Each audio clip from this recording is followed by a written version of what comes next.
قدرت و سەروەت جاه و جەلاعەت پێشکەش بەوانەی پێیان شیرینە. سەد تف و لەحنەت لە قوربان لە ئاغا فەرمووی یەک جارم قینە.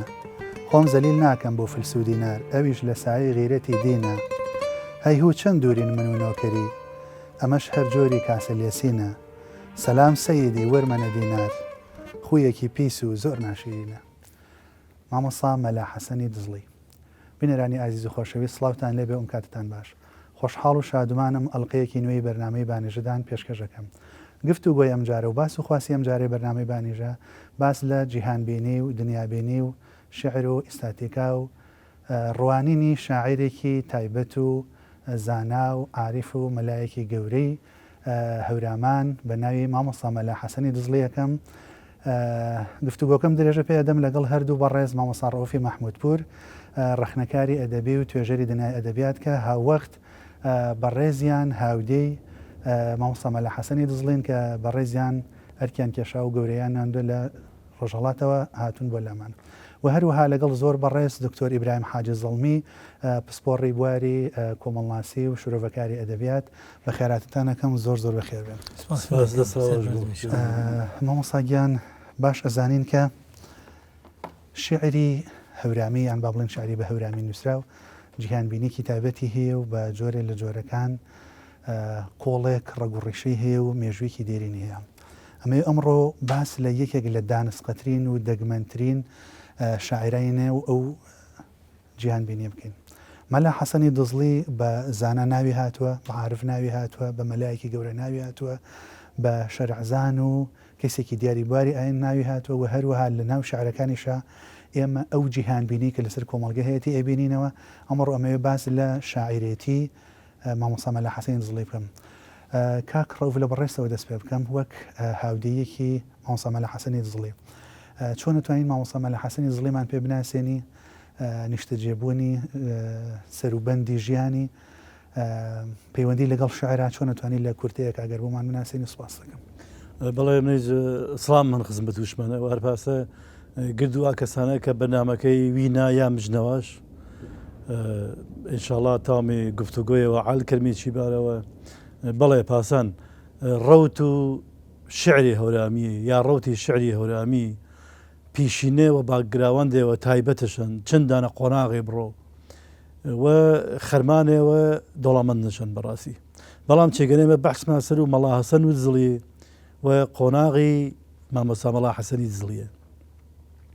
خب پشێژ نییە نەچنە کە مامۆستا مەلا حەسەن و دزڵی جە عەسڵنا خەڵک و دەگا و وەیسیاین جە هەورامان نزیک و هەورامان تەختی، بەڵام نیشتەجا و فرەتەر هەورامان نیوی شامیانی بێن، یانە چند داهاتی هەورامان و شامیانی بەتایبەت زەڵم ئاوەختی هانە و قڵی هێڵان پێیوە فرەتەری فرەتەر دزڵیە علاقۆ هەوگریەوە چش بە دزڵێ بیان وەجە عەسڵ ناوێش بە خەڵکو و دزڵی ئەشناسان. بەداخەوە ژیانی مامۆستا مەلا حەسەنی دزڵی ژیانێکی پڕ لە چەرمەسەرێ و پڕ لە نەهامەتی بووە. یعنی مەلا حەسەنی دزڵی لەو عانا لە بینی سێدانە چینی کۆمەڵایەتیە کە ئەگەر بڵێن دەسەڵاتی دنیایی وەکو ئاغایەتی وەکو دیوەخان، دەسەڵاتی دینی وەکو مەلایەتی و شێخایەتی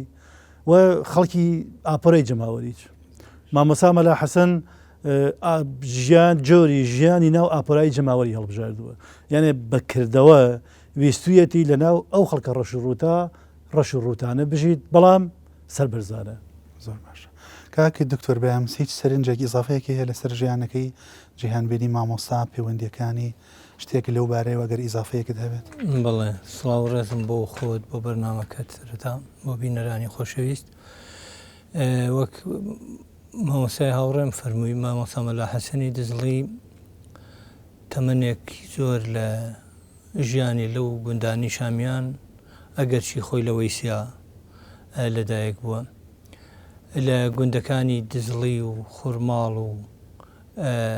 بانی شار و یاڵان پێ و هانەی قوڵ و پاشان ئەو شوێنانی کە خۆی گەڕاوە بۆ خوێندن تا گەیشتۆتە هەولێر، سلێمانی، لەودی و کۆمەڵی گوند ژیانی فەقێتی بە شێوەیەکی گشتی ژیانی ئەو زیاتر لە گوندی دزڵی داماوەتەوە لەوێ خۆی یعنی زۆر جار هەر خۆی بە دزڵیەیی واتە خەڵکی دزڵی وەصف کردووە. ئەمجا کەسێکیش بووە وەک پێشتر ئاماژەت پێدا کەسێکی دانا زانا بە ئاگا بە هوشیار بە شێوازێک کە توانیوێتی لە بوارەکەی خۆیدا کە خۆی مامۆستایەک و قەڵەم بەدەستێک و شاعرێک بووە بتوانێت کە شوێنگەیەکی خۆی هەتا ئەمڕۆژ دیار و جێگەگیر و شوێن دانەر بێ. کاک دکتۆر پەیوەندی نێوان ئەدەبیات و کۆمەڵگە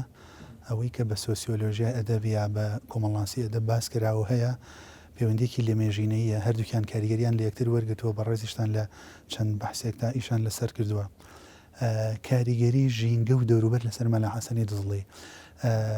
کۆچ و ڕەوەکانی ئاوارەیەکانی جۆرێک لە هەژاری بەدبەختیەکانی حتا مێژووی کورد لەو سەردەمەیەدا لە سەردەمی پێش دوای جەنگی یەکەم و لە نێوان جەنگی یەکەم و دووەمە جۆرێک لە کۆچ و ڕەو جۆرێک لە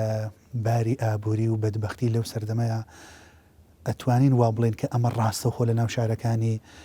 مەلا حەسەنی دزڵیا ڕەنگیاوتەوەیان بەڕێزت وەکو کەسێکی سۆسیۆلۆگ لە ڕوانگەی کۆمەڵناسی ئەدەبیاتەوە چۆن سێری شارەکانی مەلا حەسەنی دزڵیەکەی. دەستەکان خۆش بێن. پرسیارێکی زۆر بەجێیە. لە ڕاستیدا مرۆڤ ژینگەیەکی هەیە کە پێی دەوترێت ژینگەی کۆمەڵایەتی لە هەمان کاتا ژینگەیەکی سروشتیشی هەیە. دوجار شاعر مرۆڤێکە لە ناو کۆمەڵگاکەیدا چۆن وەکو بڵێ خۆمان دەمەکاتەوە وشە فێر دەبێ هەموو شتەکانی لە ناو کۆمەڵگاکەیەوە فێر دەبێ. هەر بۆیە زۆر جار وتراوە مرۆڤ کوڕی ژینگەکەی خۆیەتی. پەیوەندی مرۆڤ و ژینگە پەیوەندیەکی دێرینە. مرۆڤ هەمیشە کوڕی ژینگەکەی خۆیەتی بە جۆرێک کە کاتێکە دەیەوێ قسە بکە بۆ کێ قسەکە لەگەڵ ژینگە کۆمەڵایەتیەکە قسەکە. بیرکردنەوەکانی سەرچاوەی بیرکردنەوەکانی و تێفکرینەکانی دوجار ژینگەکە کاریگەری لەسەری هەیە و نەخشە ڕێژی دەکا. قسە و بۆچوون و شعرە تا دەگاتە شعر و پەیامەکانی ژینگە کاریگەری لەسەری هەیە. ئەمە حەقیقەتێک و سەلمێنراوە. لە ڕاستیدا ئێمە گەر پەیوەندی نێوان شعرەکانی مامۆسا مەلا حەسەنی دزڵی و ژینگە کۆمەڵایەتیەکەی باس بکەین دەبینین ئەم پیاوە ئەگەر چی بیستویەتی پەیامی کەسی خۆی بگەێنێ بەڵام دوجار پەیامەکانی هەمووی پەیامی کۆمەڵایەتین ئەرکی کۆمەڵایەتی خستۆتە سەر شانی. شاعر لێرەدا کێ؟ شاعر کەسێکە لەدایکبووی ناو کۆمەلگایە گۆشکراوی ناو کۆمەلگایە پەروەردە و پێگەیاندنی کۆمەڵایەکەی وەرگرتووە لە ناو دەستگا کۆمەڵایەتیەکانی ناو کۆمەلگاکەیدا گەورە بووە. هەموو ئەم دەستگا کۆمەڵایەتیانە چه خێزان بێت چه حوجرە بێت چه خانەقا بێت چه مزگەوت بێت چه دێکەی بێت چه شار و کۆڵان و ئەو شتانەی بێت چه دەستگا سیاسی و دیواخان و ئەو شتانە کە ئەو کاتانە هەبوون ئەمانە هەموویان کاریگەریان لەسەر ئەو تاکە ئەدەبێ بڵێ لە ڕێگەی خۆیەوە وەکو تا کۆمەڵگەکەی وتووە لە شارەکانی بڵسەبت منیش ئەمەوێ ئەوە بڵێم بڵسەبت ئەم پیاوە کاتێ تەماشاکەی لە شعرەکانیەوە ژینگە سروشتیەکەی هەورامان و ژینگە کۆمەڵایەتەکەی هەورامان و باسی گوندەکەی خۆی و جۆری ژیانی خۆی و تەنانەت دەستگا کۆمەڵایەتیەکانی هەر لە خێزان و مزگەوت و حوجرە و خانەقا و دیواخانەکان هەمووی لە ناو وشەکانە دیارە. هەر بۆیە کاتێ ئێمە تەماشای دەقەیەکی شیعری دەکەین ئەگەر لە دەرەوەی شاعریشەوە تەماشاکەین شاعر بخینە کەنارەوە تەماشاکەین لە دەقەکەوە هەم شاعرەکە ئەناسین هەم ژینگە کۆمەڵایەتیەکە ئەناسین. بۆچی؟ چونکە ئەو ئیفرازات و ئەو شتانی کە لە شاعر دەکەونەوە چین ژینگە کۆمەڵایەتیەکەینی دۆخە کۆمەڵایەتیەکەیە واقع کۆمەڵایەتیەکەیە. هەر بۆیە بەڵێ مامۆسا مەلا حەسەنی دزڵی لە شعرەکانیەوە ئەو بارودۆخە کۆمەڵایەتی و سیاسی و ئابووری و ئیجتیماعیە و ئەو دەستگا کۆمەڵایەتیانی کە لەو سەردەمەدا هەبوون و جۆر و چۆنیەتی و ئیشکردنیان و پەیوەندیان نەگەمە ئەگەڕێمەوە لات و هەندێک باس لە ئەرکە ئاین و کۆمەڵێتەکانی شارەکانی مەلا حەسەین دزڵەکەین مامۆستا ڕەوف ئەگەر بینە سەر ئەوەی من لێت بپرسم ئێمە چۆن ئەتوانین مامۆستا مەلا حەسەنی دزڵی بە شاعیرێکی ناودار یا گرنگ یا خاوەن پێگەدا بنین لە کاتێکا بە سەنەرزانمان لە شعرەکانی بەر جۆرێک لە زمانی سادە ئەکەوین یان ئەو جۆرێکە عەرەبەکان پێڵێن سەهلی ممتەنع بەڵام بەڕێستان و زۆرێک لە لێکۆڵەران باوەڕێن وایە ئەم سەهلی ممتەنعە لە ناوە خاوەن باگراوندێکی قوڵە خاوەن ڕەهەندێکی تایبەتە خاوەن جۆرێک لە ئیستاتیکایە ئەمەوێت لەسەرەوە قسم بۆ بکەی چۆن ئەتوانین مەلا حەسەنی دزڵی بە یەکێک لە شاعیرە دنیادی دە و خاوەن جیهان بینەکانی خۆمان بەڵێ کاکتۆی ئەگەر ئێمە کەمێ بچین بۆ دواترەوە بگەڕێنەوە بۆ دواتر ئێمە ئەبینین لە ڕەوتی شعری کوردی لە بەشی هەورامیەکەیە حل لە سەرەتای سەرەتاوە تا ئەم دواییانە زمان سادەست یانێ ئەوە کە جەنابەت فەرمووت کە زمان سادەبێژی ڕەوانبێژی ئەوە لە یەکێک لە تایبەتمەندیەکانی زمانە یانێ ئێمە بە جۆرێک شێوازی شکۆی زمانی بۆ جۆرێکە لە بەرهەمەکانی نالیە هەیە و لە کەسانێکی ترا هەیە ئێمە لەو ڕەوتا نایبینین بەڵام ئەمە ئێمە ناتوانین بە جۆرێکی نرخ پێدەرانە سەرنجیەوانە بدەین ئێمە ئەڵێن ئەمە شێوازێکە ئەویچیان شێوازێکی ترە دوودانە شێوازی زمانی جیاوازن جائیسە ئەگەر ئێمە بێنەوە سەر هەم ڕەوتەکە و هەم لە ڕەوتەکەشە بەحسی مامۆستا مەلا حەسەن بکەین لە شارەکانی مامۆستا مەلا حەسەنی دزڵیە ئێمە ئەتوانین خوێندنەوەیەکی چەند ڕەهەندیمان بێت بۆ شعرەکە یعنی چەندانە لایە چەندانە تۆ لە ناو شعرەکانە هەیە ئێمە توانین هەڵیان بدێن و بەحسیان لەسەر بکەین ڕاستە کە زمانەکە ئەگە ئێمە ڕوانگەمان ڕوانگەیەکی لە ڕوانگەی زمانەوە بڕوانین ئەبینین زمان لەوێ سادەست گەرەکیە پەیام بگەیەنێت چون بەسیەوەسە پەیامەکەی بگەیەنێت پێی خۆشە کە زوو بچێتە ناو مەژگی کەسەکانەوە زووتر وەری بگرن و لە مەژگ و سینەی خۆیان بە ئیسلاحی کولتوری خۆمان بیپارێزن لەبەری بکەن ئەمە یەکێک لە تایبەتمەندیەکانی شعرە شێوازێکی شعریە بەڵام لە عینی حاڵە کە زمان لەوێ سادەست ئێمە ئەتوانین چەندانە خوێندنەوەیچمان بۆ بەرهەمەکانی مامۆستا مەلا حەسەن ببێت بۆ نمونە ئێمە ئەتوانین لە ڕوانگەی دینەوە خوێندنەوەی دینیمان ببێت بۆی ئێمە ئەتوانین لە ڕوانگەی کۆمەڵایەتیەوە خوێندنەوەی کۆمەڵایەتیمان ببێت بۆی ئێمە ئەتوانین لە ڕوانگەی کولتوریەوە فەرهەنگی خۆماڵی خەڵکەکەوە خوێندنەمان ببێ بووی ئێمە ئەتوانین لە ڕوانگەی ئەدەبیەوە ئەوە کە جنابەت ئیشارەت پێ کرد خوێندنەوەی ئەدەبیمان ببێت بۆ بەرهەمەکان و وەکو شعر بین سەرنجی بابەتەکان بدەین بەڵام لە عینی حاڵە کە مامۆستا مەلا حەسەنی دزڵی زمانێکی سادە و پاراوی هەیە و ئەوە کە زوومانە ئەگەیەنێت بەڵام لە عینی حاڵیچا ڕۆحێکی شعری هەڵگرتووە یعنی ڕۆحێکی ها لەگەڵا کە ئەم ڕۆحە تۆ داچڵەگەێنێ یعنی ئەتەوێ بڵێ سادەی زمانەکەی قەرەبووی سادەی زمانەکەی لە ڕووی ڕۆحە شعریەکە بڕوانەکە ئەسڵەن سادەی زمانەکەی کەمایەتی نییە کەمە بڵێن قەرەبووی کردووەسەوە نیەتم ئەوە نییە کەمە بڵێن ئەمە جۆرێک شکستە نە ئەمە شێوازێکە سەبکێکی ئەدەبیە سەبکێکی ئەدەبیە ئەڵێن ئالەم سەبکە شعرەکان بە زمانێکی سادەدا ڕژاون لەو سەبکەکەیترا بە شێوازێکی پێچیدە و تندرا و بەمەسەکە درەبڕکراوە بەڵام ئەمە هیچ کامیان بۆ مانایە نییە کە بڵێن ئەمیانە باشتر لە ئەویان هەر کامیان شێوازێکی بەراوردی بکەم بە سەبکێکی تر یانێکی تر بۆ نمونە ئەگەر ئێمە هەر ناو با بڵێن ئەو شعری بە هەورامی نووسراوی ئەدەبی کوردیە سەرنج بین مەسەلەن جیهانبینی مەولەویە زمانی مەولوی زمانێکی پڕپێچ و پەخشەیە لە چاو مەلا حەسەنی دزڵیە بە نمونە تەشبیهەکانی کینایەکانی ئیستیعارەکانی حتمما زۆر زیاتر لە مەلا حەسەنی دزڵی ویستم ئەوە بڵێم ویستویەتی ئەو پەیامەیە کە بە ئاسانی ئەیگەێنێ ڕۆحێکی قوڵی هەڵگرت ئەزانی چۆنە ئێمە با ئەوە بزانین کە شاعرەکانمان بڕێکیان زمانەکەیان زمانێکی دیوانی بووە زمانێک بووە کە فرەتر لە شوێنی دەسەڵاتەکانە بۆ نمونە دەسەڵاتی خوێنەواری و دینی وەکو حوجرەکان وە دەسەڵاتێکی تر بە ناو خانەقاکان یانە لەم دوو شوێنە ئێمە ئەبینین لەوێ کەسانێک لەوێ بوون کە نخبە بوون بە هەڵسەنگانی ئاستی ئەو سەردەمە نخبەی ئەو سەردەمە بوون پس ئاسایی ئەگەر لەوێ مەولەوی بێت بە زمانێکی تر شعرەکانی بڵێت بەڵام مامۆستا مەڵا هەسەن شاعرێکی جەماوەریە شاعرێکە هین ئاپۆرەی جەماوەرە یانێ ئەو گەرەکیە پەیوەندی لەگەڵ ئاپۆرەی جەماوەرا ببێت و لە زمانی مەڵا حەسەنی دزڵیا ئەگەر ئێمە بین لە بابەتێک هەڵسەنگێنین بگرێت زیاتر لە 90% خەڵک زیاتر هیچ خوێنەوار نەبوون مامۆستا مەڵا حەسەن گەرەکی بۆ لەگەڵ ئەمانە پەیوەندی بگرێت بەڵام لە عینی ئەم سادەبێژیە ڕۆحی شعرێکیە لەگەڵا وەلا یەکشت فرامۆژ نەکەین هەر ئەو سەبکە هەر ئەو شێوازە سادەبێژیە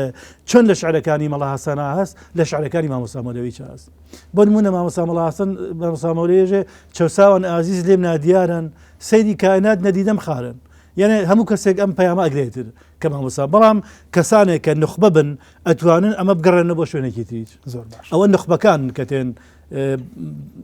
مەسەڵان بەرداشتێکی جیاوازی لێەکە نەگەوە کە ئەو کەسەکە ئەگەڕێمەوە لای بەڕێز و هەندێک باز لە دۆخە تەنز و ئایرۆنیەکەی مامۆستا مەلا حەسەنی دزڵەکەی کاکی دکتۆر ئیبراهیم باسمان لە پرسی پەیوەندی نێوان کۆمەڵگە و شاعیر کرد ئەکرێ چەند جیهانبینیەکی جیاواز یا چەند دیدگایەکی جیاواز لەناو شاعرەکانی مەلا حەسەنی دزڵیا باس بکەین بۆم گرنگە لە دوو ڕوانگەوە ئەوەی پەیوەندە بە بەڕێستەوە باسی بکەین یەکەم ئەرکی ئاینی دوم ئەرکی با بڵێن کۆمەڵایەتی با پەیوەند بە پرسیارەکەی پێشەوە باز لە ئەرکە کۆمەڵایەتەکانی شاعیر بکەین ینی چۆن ئەتوانین ئەو ئەرکە کۆمەڵایەتانی شاعیر لە ناو شاعرەکانیان بدۆزینەوە ئەوەندەی سەرنجەدا بە پرسیارەکەم ئەوا لێ بکەن ئەتوانین مەرجنی ڕاستە و خۆ کتومت وەکو سۆسیۆلۆژیا کۆمەڵناسێک بیناسیێنین بەڵام ئەتوانین وا بکەین بڵێن ئازارەکانی کۆمەڵگەی دزنیشان کردووە برینەکانی کۆمەڵگەی دزنیشان کردووە ڕەهەندە ناتەواویەکانی کۆمەڵگەی بینی و نیشانەی پرسیاری بۆدانەوە قسەکە زۆر شیرینە بەڵڵەبەت خۆی ئەگەر ئێمە پێناسەیەکی شاعر بکەین ئەگەر چی شعر لە شعور و بە جۆرە لە شعور و قسەکردنی شعوری ئینسانە واتە جۆرێکە لە دەربڕینی هەست و سۆز و جۆرێک لە دەربڕینی خۆشەویستی و عشق و پاشان دوجار شاعر گوتنە گوتنیش چییە گوتن بریتە لە ئەگەر ئێمە پێناسەیەکی کورتی گوتن بکەین گوتن بریتە لە وێنە کێشانەوەی ئەوەی کە لە خەیاڵ و لە واقعدایە بەچی بە وێنایەک کە ئەو کەسە دەیبینێ بەچی بەوشە کەواتە شعر وێناکردنەوەی ئەو خەیاڵ و ئەو شتێک کە لە مێشکی کەسەکەدایە لەگەڵ ئەوەیە دەیبینێت تێکەڵی دەکات و دوجار بە فەنتازیا و بە جۆرێک تێکەڵکردنی وشە و وازیەک بە وشە شعری لێ بەرهەمدێ بۆیە شاعر دوجار تاکێکی ئەم کۆمەڵگەیە هەرچی بڵێن ئەتوانێت لە دەروی کۆمەڵگاکەی بڵێ و ناشتوانێت بە هەوا قسە بۆ بە هەوادا بکە بڵێن کوردواتە نیف و بە هەوا بکە بەڵکو ئەگایەک لە پشتیەوە هەیە و دەیەوێت پەیامێک بدا ئەم پەیامەش لای مەلا حەسەن بەردەوام لە شێوازی هەڵوێز وەرگرتنا بووە هەر بۆیە لای مەلا حەسەن ئەگەر ورد بینەوە مرۆڤ لایەوە هەڵوێستە مرۆڤ کائینێکی هەڵوێز وەرگرە بۆیە هەر دیاردەیەکی بینی بێ هەڵوەستی لەسەر وەرگرتووە بە شیعر هەم دیاردەکەی وێنا کێشاوە و هەم بە جۆرە ئاکاریانە و ئێرشادیانە لەبەرەوە ئەرکی ئێرشاد و مامۆسایەکی ئاینی بوو کەسێکی چاکسازی کۆمەڵایەتی بووە هەستاوە لە ڕێگەی شیعرەوە پەیامێکی داوە هەم دیاردەکەی وێنە کێشاوە بە خەڵکی ناساندووە وەکو ئەوەی کە بینیوێتی لە هەمان کاتیشدا کوردواتەنی چەوت و چیرەی گرتووە ڕەخنە و جوان جوان بە وردانە لەسەر بابەتەکە وەستاوە و ڕەخنەگرانە پەنجەی لەسەر هەڵە و ئەنەکانداون لەم هەمان کاتیشدا شتێک هەیە پرس ڕوودا و لە کۆمەڵگادا ڕوو دەدەن ئەو پرس و ڕووداوانە ئاماژەیەکی جوانت پێدا ئەم پیاوە دانایە لە دوو جەنگی جیهانی بینیوە جەنگی جیهانی یەکەمی بینیوە بە شاعری و جەنگی جیهانی دووەمی بینیوە لە تەمەنێکی تقریبان 80 ساڵی ئەوانەدا لەسەر هەر پرسێک کە لەو قۆناغەدا هەبووە پرسی سەربازی و سیاسی و ئابووری و کۆمەڵایەتی و ئەم شتانە لەسەر پرسەکان قسەی هەبوو زۆر باشە بە شعریش مامۆستا لە پرسێکی وەکو دەستپانکردنەوە و خۆچەمانەوە و سەرکەسکردن و ئێستا چەم پێگەی پێوتە جۆرە لە بندیواری ئەگەر تۆزە چەمکەکە ئەمڕۆیی بکەمەوە ئەگەر لەو ڕوانگەیە و بڕوانین بۆ دۆخەکە ئەوەی کە ئەڵێ بن هەڵۆی بەرزی لووتکەی داڵانیم هەرگیز وەک قاڵاو ناکەومە چینە خودی وشەی قاڵاو چینە هەڵۆی بەرز ئینجا لووتکەی داڵانی ئەمانە توانین بڵێن کۆمەڵێک دالن مەدلولەکانیان ئەکرێ وەکو جۆرێک لە چاکسازی کۆمەڵاتی پێمان بڵێ مەچەمێنەوە دەستپان مەکەنەوە سەرتان کەس مەکەن لەسەر ئەمە قسەتان چییە ناوبڕێک وەرەگرم و دەسەکەینەوە بە بەرنامەکەم بینەرانی عزیز ناوبڕێک وەرەگرین و دەست پێەکەینەوە.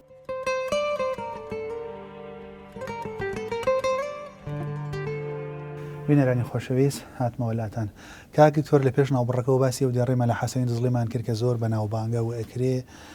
لە زۆربەی شوێنەکانان جوزانم شوێنە کۆمەڵایەتیەکان ناوەندە زانستیەکان حتا لە ماڵەوە لە زۆربەی شوێنەکانە لە بەرچاومان بێداینێن و میخوێنی و حتا پرۆفایلەکانمان من هەڵۆی بەرزی لووتکەی داڵانیم هەرگیز وەک قاڵاو ناکەومەچینە ڕوانگەیەکی کۆمەڵایەتی و ڕەخنەگرانی لەسەر و شیعرە مەسەن بۆ وتوێتی هەڵۆ بۆ وتوێتی قاڵاو بۆ وتوێتی چینە هەتا بۆ لووتکەی بەرزی داڵانی بەکارێناوە. تقریبا ئەم شارە چەند کۆدێکی تێدایە کاتوانین لە 4-5 کۆدا ئاماژەی پێ بدەن. یەکەم شوبهاندنی مرۆڤ بە ئێستا بۆ نمونە فڵانە کەس شێرە فڵانە کەس هەڵۆیە فڵانە کەس گوڵە ئەم شوبهاندنە نەریتێکی شاعرانەیە نەریتێکە کە پێشتر هەبوو لە ناو زمانەوانیشدا زۆر هەیە. ڕاستەوخۆ ئەمە پێمان دەڵێ بەرزترین نمونەی ناو ئەگەر ئاژەڵان شێر بێ بەرزترین نمونەی باڵندەکانیش هەڵۆیە. لێرەدا ناڕاستەوخۆ نیچە ئاسا ئەوانەی تری کە لەسەر سوپەرمان و مرۆڤی باڵا و ئەمانە قسەکەن ئەمیش ڕاستەوخۆ دەڵێ مرۆڤ ئەگەر مرۆڤ بوو باش وایە مرۆڤی باڵا بێ. ڕاستەوخۆ مرۆڤێک کە بە جۆرە لە جۆرەکان لە ڕووی بنیادی ئاکاری لە ڕووی عورف و عادات و قیەم و ئەخلاق و ئەمانەوە مرۆڤێکی باڵا بێ. ئەو لە ڕووی بەها گرنگەکانەوە ئەو قیەمە لە مەنزومەی قیەمی کۆکوردەواریدا ئازایی و سەرنەوینکردن و بە جۆرە لە جۆرەکان کەس نەتوانێت هەڵمەتی بۆ بەرێ ئەم وەڵامی هەبێ غیرەت و الحاڵ ئەو سیفەتانی کە لە قیەمی و مەنزومەی قیەمیدا بۆ مرۆڤی ئازا و بەرزەن و ئەمانە ڕاستەوخۆچی ئەم دەڵێ من ئەوەم دوجار منەکەش ئەوێ ئێوەش ئەوەکەش ڕاستەوخۆ ئێرشادە پیاوێکی مرشێدە خۆی مرشدێکی ئاینیە ڕاستەوخۆ ئەوڵێ. دووەم باسی داڵانیەکە داڵانی جوانترین لووتکەی هەورامانە. طبعا داڵانی لە داڵهانەوە هاتووە شەی داڵانی واتە داڵهانە واتە شوێنێکە کانیەکی تێدایە تەنها داڵ و هەڵۆکان داڵ و هەڵۆکان بەرز ئەفرن دەچنەوێن شوێنی ئەوانە بووە. دەڵێ من خەڵکی ئەو ئاوی ئەو کانی ئاخۆم واتە من خەڵکی ئەوێم هی ئەو بنارم لە لووتکەش ئاوە خۆمە. ئەمە ڕاستەوخۆ پێمانەڵێ قسەکەی ئەبوو قاسمی شابی ئەڵێ ومن يتهيب صعود الجبال يعيش أبد الدهر بين الحفر.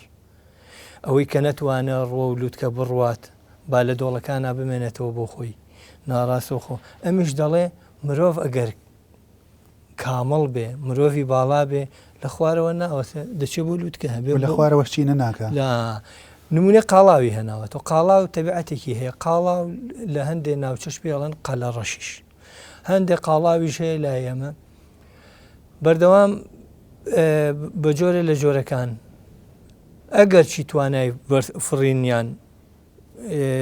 هەیە بەڵام ناتوانن بەرز بفڕن. تەنانەت زۆر جار هەندێک لە هێنیشا هاتووە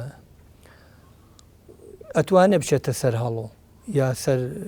بەڵام هەڵەوە نە بەرزە بێتەوە کە بەرز بوویە ئەو خۆی ناگرێت مەجبور خۆی بداتەوە چونکە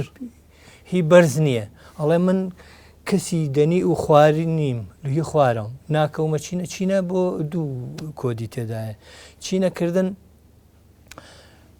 ئەگەر لە شوێنێکی پاک و خۆڵێکی پاکابێ خۆڵکردنە بەسەر خۆدا. ئەگەر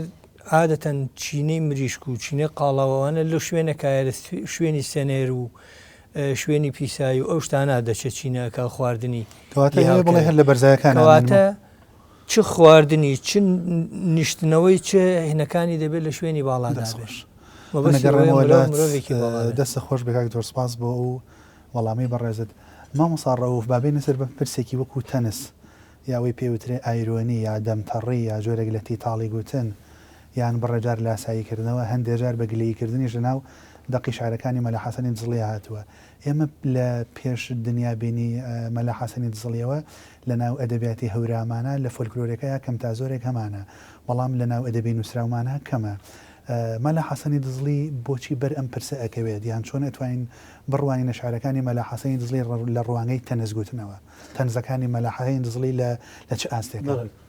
کاک سەریان تەماشا بکەتەوە ئێمە جارێ بەلەوە با ئێمە سەرنج جێبەلەوە بواردی تەنزەکە ببین لە پێشنەیەکی کۆتا سەرنج بدەین سەر ڕۆحیەی مامۆستا مەلا حەسەنی دزڵی مامۆستا مەلا حەسەنی دزڵی ڕۆحیەیەکی کەسایەتیەکی عەسیانگەری هەیە تۆ تەماشا بکە کانت جملەیەکی مەشهوری هەست ئێژێ ئێوە شجاع بن لە بەکاربردنی زانایی خۆتانە بەر لەو بە فاصڵەی سەدان ساڵ هۆرازەڵێ ئێوە ئازا بن نەترس بن بڕۆن زانیاری بەدەست بێرن بەڵام کان دەڵێ ئەو زانیاریە کە هەستان لە ژیانتانە بەکاری بگرن بەکردەوەی بکەن ئەمە فەلسەفەکە ئەگۆڕێ دواترێ مەحەل لە فەلسەفەی ئەڵمانیا دوای لە ئەندیش ئەڵمانی هەسمان کە ئەڵێ بەعزێکی تر کەسانێکی تر ئەڵێن من عوسیانەکەم بۆەوە ببم بۆەوە ئیبرازی وجود بکەم بۆەوە بڵێ منی جام لەگرێ مامۆستا مەلا حەسەن هەم گەرەکیە ئەو شتە کە وەکو تاک ئەو ئیتر لەوێ لە عەشیرەی دینی و لە عەشیرەی کۆمەڵایەتی و لە عەشیرە نەزانم چی خۆی دوورەخاتەوە وەکو تاک ئەو شتەی کە خۆی پێی گەیشتووە وەکو زانیاری تێت لە ژیانیا بەکردەوە یەکات و وەکو زانست تەحویڵی کۆمەلگایەداتەوە ئەڵێ من ئاوام ئێوەیج ئاوا بن ئێتیسە کۆمەلگا تا چەندێک لێ ئەگرێت یا لێ ناگرێت ئەوە ئیتر قسەیەکی ترە بەڵام مەلا حەسەن بۆ ئەم کارە بکات تێت ئامرازەکان هەڵەبژێرێ یەکێک لەو ئامرازە دەربڕینانە لەو ئامرازە ئەدەبیانە کە تێت کەڵکی لێوەرەگرێ تەنزە ئەوەتە تەنز تا بەر لە شعرەکانی مامۆستا مەلا حەسەن لە ڕەوتی ئەدەبیاتی کوردیە ئێمە یا نیمانە یا ئەگەریش بمان بێت دەگمەنە کەمە کاریگەر نییە نەیتوانیوە بە سوژە ببێت نەیتوانیوە هێژمونی پێ بکات بەڵام لە شارەکانی مامۆستا مەلا حەسەن ئێمە ئەبینین بە خەستی هەسمان یانێ بەو جۆرەکە لە تووری تەنزا خاوەنڕاکان بەحسیان لەسەر کردووە ئێمە لە دەقەکانی مامۆستا مەلا حەسەن ئێمە ئەیبینین بۆ نمونە ئیمکانیە ئێمە لە شعری کەسانێکی ترامەکە وەکو شێخ ڕەزا فرەتر هەجووە دژوێندانە بەڵام لەگرە مەبەست ئەم دوو سا دووکیان لەوانەیە جۆرێک تەنز بن بەڵام ئەبینین ڕەوتەکە جیاوازە بینیە دووکیان جیاوازەکەیان چێکا ڕوانە جیاوازیەکان هە لە یەکشتا تەنز لە قسەکانی مامۆستا مەلا حەسەن نەرمونیانە تەنزەکە تەنزێکی نەرمونیانترە تەنزێکە شکۆ ناشکێنێ شعوناتی لە عینی حاڵا کە شعوناتی کۆمەلگایج لە بەرچاوە گرێ بەڵام بەدەم تەنزۆ پەیامی خۆی ئەگەێنێت وەلە لە شعرەکانی شێخ ڕەزا لەوانەیە بڕە لە شعوناتی کۆمەلگایج ئیتر لەوێ قسییانەکە بەڕادێ ئەسان لە بەرچاوی نەگرێت یان ئێمە ئەتوانین لە دەربڕینەکانە جیاوازیەکان بە جوانی پۆلێن بەندی بکەین بەڵام تەنز تەواشە بکە ئێمە کەسانێکمان هەست مەسن بۆ نمونە کەسێ زانایەکی فارس کە لەو بوارە و کاری کردو محەممەدی زەمیران ئەو ئەڵێ چی ئەڵێ تەنز داچڵەکاندنی کۆمەلگایە داچڵەکانی کۆمەلگایە بۆ ئەوەی بەخۆیان بێتەوە بۆ کەمایەتیەکان قەرەبوو بکاتەوە یانێ هەدەف جۆرێک چاکسازیە لە کردەوەی تاکە و لە کردەوەی کۆمەڵایەتی ئەوە لە ناو مەلا حەسەنی دزڵی بین لە ناو مەلا حەسەنی دزڵی زۆر باش بۆ نمونە کەسێکی تر بەناو ئاغای فەراحێ غەنی نەژاد یا غەنیزادە کارگەر من شتوانەکەم ئەوی چەسی ئەڵێ تەنز تۆ جۆرێکە لە عینی حاڵا کە خەڵک ئەخەیتە پێکەنین یانێ تۆ خەریکی گلەی لە کەسێکەکەی لە عینی حاڵا کە ئەو پێئەکەنێت داچی ئەچڵەکێنی بۆچی بۆ ئەوە کە بێت چاکسازی بکات و ئەمانە کەسانێکی زۆرتری چەند کە لە بواری تەنزۆکیان کردو و ئێمە ئەبینین تەواشە بکە دایسە بە ئەویشتە پێ بڵێم ئێمە لە جۆرەکانە هەسمان لەم جۆری شتانە کە ئەڵێن تەنز کە خۆی جۆرێک داچڵەکانی کۆمەلگایە گاڵتەکردن بە کۆمەلگایە بەوە داچڵەکرد بەوە چاکسازی بکات لە پاڵیەوە ئێمە هەجومان هەست هەجوو لەگرێتە مەبەست چاکسازی نییە مەبەست شکاندی کەسایەتی مەبەست داشۆرینی کەسایەتیە مەبەست شکانی شکۆی باشە کەس یا تاقمەکە کۆمەلگاکانە ئێمە هەزلمان هەست هەزل جۆرێک گاڵتە پێکردنە پێڕابواردنە لەگرە نەگرێکیە کەسایەتی کەسێک بشکێنێت نەگرێکیە کەسێک هەمداد بۆ چاکسازی بکات مەبەست لەگرێک بۆ ئەوەسە کە کەمێک خەڵکەکە پێ بکەنێت و بە کەسێک ڕابوێرن جۆرە دۆستایەتی دۆستایەتی قویەکە مەسڵ تۆ بینی چەند نەفەر ڕەفیق بەیەک دانیشن زۆر بۆ چەند کاتێکی کەم بەیەکیان ڕابوێرن یا مەسەڵەن جۆرێک بازەمێ ماسمان گلەییکردن ئەمانە هەمویانە چنە یەکخانەوە بەڵام ئێمە هەمووی ئەمانەمان بە جیاوازی و بە تایبەتمەندیەکانەوە گرنگان لەبا بۆ تایبەتمەندیانە و کە لە تۆریەکانە باسکراوە لە شعرەکانی ماڵسامەڵاسن باشمان جاگە لازم بێت منەتوانم باشە من ئەمە سەرنجم لەسەر ئەوە بێت جگەل لەوەی ئەو پرسی وەکو هەزل و جۆرەی لە تیتاڵی و دەمتەڕی و مەسەن هەژوو ئەوانێتیایە من ئەمەم بۆ گرنگە پێم وابێ لە شعرەکانیشە جۆرێک لە جورئەت و دەستنەپاراستنیتیایە مەسەن جاری وا هەیە جۆرێک لە هەزلیات بەرامبەر برادەرەکانی بەرامبەر بە شێخێک زۆر جار بەرامبەر لادەکەی خۆشت یا خۆشتان یان خۆشی هەجوی خۆشی ئەکا زۆر جار مەسەن ئەوەی ئەڵێ لە دوای من ئیتر دزڵی وامزانی کەرەز ناخۆن یان وامزانی قەزوان شین نابن ئەمە چۆنە ئەو جۆرەتە ژێتە بەڵێ مەسەمەڵا هەسەن جۆرەتێکی زۆر گەورەی هەیە جۆرەتەکە هەلەوە کەوتم پێت گەرەکی ئەو زانیاریەکەسی وەکو تاک دەری ببڕێ ئیتر بۆی گرنگ نییە ئەخۆ دیگەران بە ئەو چی بڵێن ئاخۆ عشیرەکە بە ئەو چی بڵێت داخۆ ئاغاکە بە ئەو چی بڵێت ئەو ئەیدرکێنێت ئەمە جۆرێک شەهامەت و نەترسیە تەنانەت لە بواری دینیە ئەو تێ ڕخناگرێ بەدەم تەنزۆ لە بواری کۆمەڵایەتیە لە حتا تەواشە بکە ئێمە لە شعری فارسەکانە هەسمان بە شاعری فارسمان هەیە تەنانەت ڕەحم بە کچەکەی خۆی ناکات کچەکەی خۆی هەجووەکات باوکی خۆی هەجووەکات بەڵام مەڵا حەسەن تێتە بەرتر لەمانی چۆ مەڵا حەسەن خۆی هەجووەکات یعنی خۆی مەڵاس حتى نادێت مێزەرەکەی خۆی هەجووەکات یعنی ئەوەنە تێتە بەرەوە ئەوەنە نەترسانە تێت کارەکانەکە دەزەنێتە سەر خاڵەکان و ئێمە هەموو ئەمانەمانە لە دیوانەکەی مامۆستا مەڵا حەسەنە هەست بەڵام بەداخۆ ئێمە یەکدانە مشکی لەمان هەست ئێمە ناین شوێنی شتەکان بگرین بیکەین بە ڕەوت شتەکان تێت وەکو دەنگێک وەکو بورکانێک دوایەوە ئەپوکێنە ئیتر کۆمەلگای کوردەواری نایە ئەوانەکە خەریکن لەسەر مەبەتانەکارەکەن ئێمە ناین بین زین ئەمە چی کردووە ئێمە چۆن پەرەی پێ بدەین و چۆن بتوانین ئەمە بکەین بە ڕەوتێکی گەورەتر لە خۆی جا ئەگەر ئێمە گەرەکما بوو مەسەڵەن بەیمێ نمونە بارمیەوە نمونە لێ دیوانەکە مەڵا حەسەنینە پەی هەر کام چانی شارکە من واتم فرەن بەڵام ئیسە ئێمە تامی نمونەهایەوە بارمێوە وەڵێ چنە ئشارە بکەم بۆ خاڵیچە مامۆستا مەڵا حەسەن ڕوانگەی تایبەتی خۆی بۆ دین بووە ڕوانگەیەکی تایبەتی هەیە و ئەو گلەیەکە ئەو لەوێ ئەیکات لە خودی نەسی دینەکە نییە ڕەنگان لەوانە بێت کە بانگەشەی دینیان کرد زۆر باش لەو سەردەما ئەبێتە جۆرێک گرنگ بووە جای ئێستا ئێمە گەرەکمان بێت چەند نمونەیەک لە هەر کام لەوانە بخوێنینەوە بۆ ئەوە کەشتەکەمان تام و چێژی ببێت ئیتر مەڵا حەسەنە بێژین چی تەواشە بکە لە بەحسی کۆمەڵایەتیە لە بەحسی کۆمەڵایەتیە ئەو تێت ئەو دابوو نەریتە کە لە کۆمەلگا هەزێ خاتۆ بەرچاویە مەجا ئەنتوان چخۆف جملەیەکی مەشهوری هەیە ئەڵێت ئەگەر ئێوە گەرەکتانە هەر کۆمەلگایەک هان بدەن بۆ ئەوە لە کولتوری خۆیان چاکسازی بکات دەقی کولتورەکەی خۆی پیشان بدەنەوە با ببینێتەوە یانە لەگرە مامۆستا مەڵا حەسەن تێدا و کارەکە تەواشە بکە لە ژن و ژنخوازیە ئەو تێت بەحسی چیەکات مەسەڵەن بەحسی ئەوە کات کە زمان ئەچن بە خوازبینی کچێک ئەڵێ ئاما و لوایە و بیا و برۆ وعدە و وەعیدە جەڕاس و درۆ گەلە درەوە و هەربەنە و هۆڵە بانماڵای زمسان جەسەدا و سۆڵە گجی هەسروێ و کڵاش هەسوورە هێزم ئاردەیە چاکەشە دوورە قەرز و هامسایە سەلەم و حاجی زەما کێشژمێ هەر پێسە تانجی ئیگر دەبەزما و ئیگر جەنجاڵا ئاخۆ بە تەلاقە ئیسە بەتاڵە یانە ئینە جە بەحس و تەنزینە کە مەسەڵەن توێنی هەم بەحس و دابوو نەریتە کۆمەڵایەتیەکەی کرد و هەم درێک شەواچ و کاکەشمە بێتی ترواچی جۆرە چیە باردی چی کارە یا جە بەحس و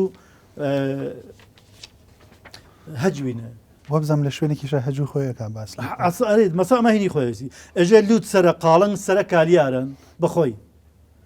دوور بۆ جەدینیش ماچی دانیارن گا دەست بە قووری گا پیاڵەوە گا بە کەلوپەل وردەواڵەوە ئاساوی تەماعکردن ژوە سەر شکەم چوون دۆڵیان بار ئاسا وەسەر وە لە شوێنێکی تی شارڵەیە کە من وەکو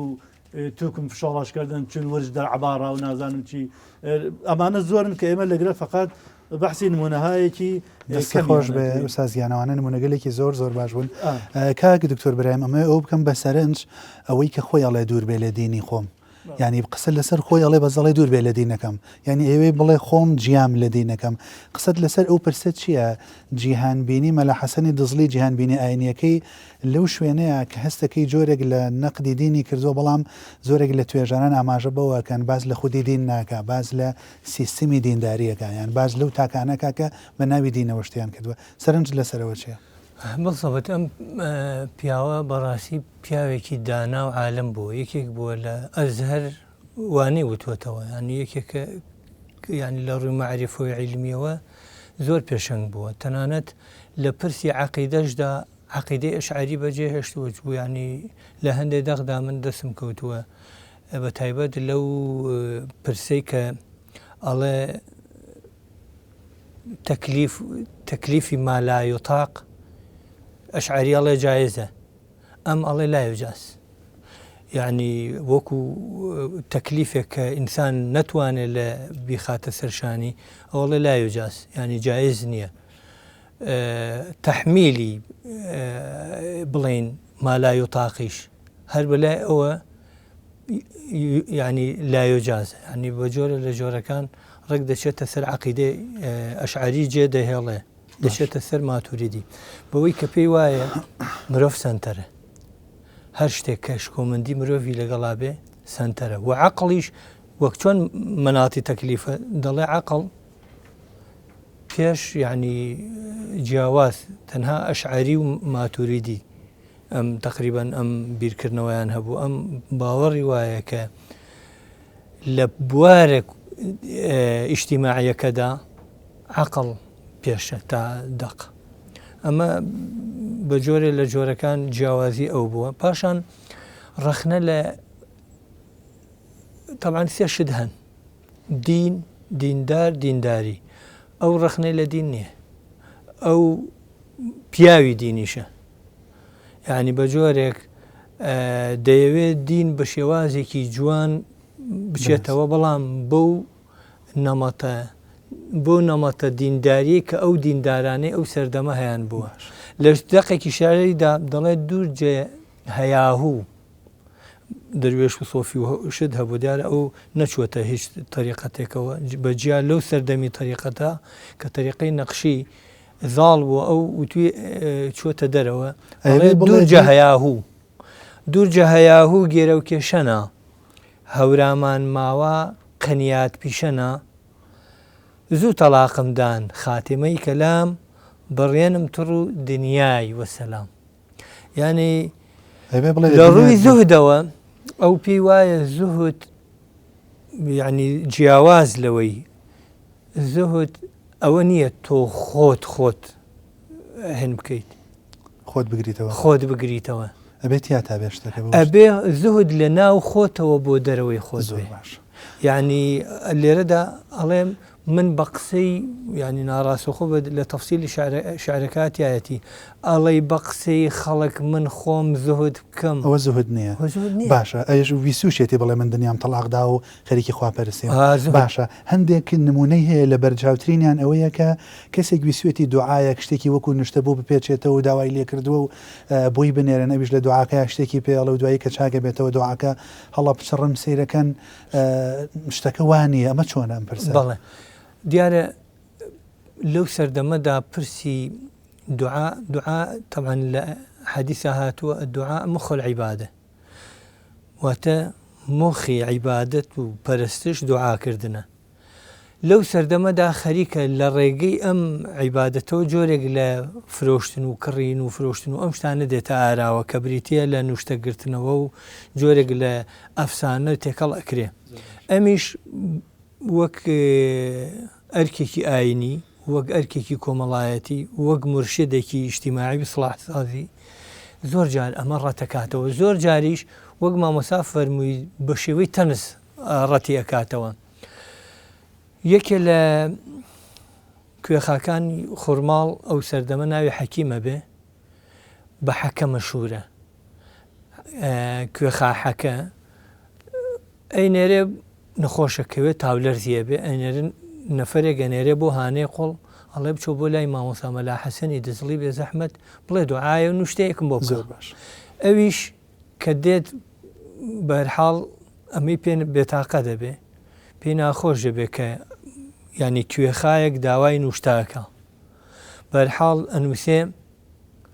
شتێک دەنووسێ ئەڵێ بیبەنەوە چاک بووی بیکەنە ناو پەڕۆیەکەوە ڕێکی کەن و چۆن نوشتە پێچرێتەوە ڕێکیەکرێ وای لێ بکەن و لە گیرفانی ڕاستیابێ تا چاگە بێتەوە کە چاک بوویەوە دەری بێن و بۆی بخوێننەوە نوشتە ئەنووسێ و دوای سێ چوار ڕۆژ و ئەوە نەچاگە بێتەوە سێرەکان نووسراوە ئازار جەمەبی ئازار جەمەبی قەلبە و حەکەینێ خاز مەحکەمەبی ماچوو بە لەرزی بل و لاو یاوی مۆخ و ئێسقانش کەرەوە بە ئاوی واتە ئازارێک ئەی ئازار تۆ جەمبیت و کۆ ببیتەوە و لە ناو قەلبی حەکەوە باش مەحکەم بیت و ئەڵێم بە لەرزیش لەگەڵ تاکەدا هەردوو یەک ئەمە ئەنووسێ ئەمە خۆی پەیامە کە ئەی خوێندنەوە سەرسامە بن باشە ئەمە چێ قورئانێکی تیان و سرابێکە بەعکسی ئەوەی کە لە مەشهورە طبعاً ئەویش لە وەڵامە ئەڵێت تۆزێت حەکیمیش کابرایەکی دیارەکیوە خای خۆرماڵ بێ و کابرایەکی هۆشمەند بووە ئەنووسێت برن ئەو شاعرم بۆ بنووسنەوە دیار ڕەفیقی خۆیە بێ بنووسێ مەڵام واتە مامۆسام مەڵام زوانی بی نویشتە و دۆعات دۆعا دڵیەکێت منشدا نەجات ئیتر بە زوان هەرچی بڕێسی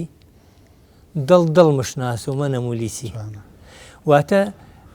بەڕاستی ئەگەر چی بە زمان هەرچیەکەت بڕێسواتە وتبێت و ڕستبێتت من دەنگ نایە بەڵام دڵنیام تۆ